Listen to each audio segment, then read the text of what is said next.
حضرت علی رضی اللہ عنہ سے منقول ہے کہ غزوہ بدر میں جب ہم لوگ نکلے تو ہم نے دیکھا حضرت صلی اللہ علیہ وسلم کے خیمے کے قریب 2 آدمی لگے ہوئے ہیں۔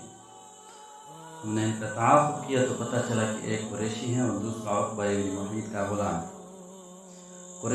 قریشی تو کہیں رخوش ہو گیا مگر غلام ہمارے ہاتھ آ گیا۔ ہم نے اس سے پوچھ تاچھ شروع کی، دشمن کی تعداد کے بارے میں معلوم کرنا چاہتے تھے مگر وہ یہی کہتا رہا، خدا کی قسم ان کا لشکر بے شمار ہے، ان کی تعداد بہت ہے۔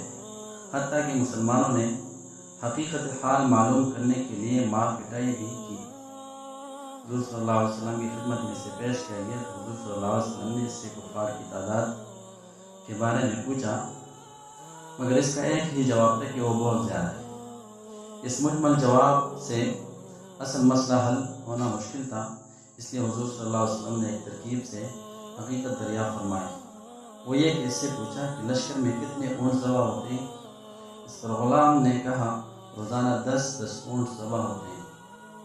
تب حضور صلی اللہ علیہ وسلم نے فرمایا بس معلوم ہو گیا کہ 1000 کے لگ بھگ ہیں۔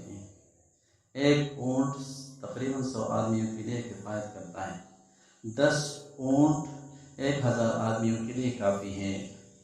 یہ ہے حضور صلی اللہ علیہ وسلم کی فطری ذہانت کا ایک خوبصورت واقعہ۔ اگر آپ لوگوں کو پسند آیا تو دوستوں کے ساتھ شیئر کریں۔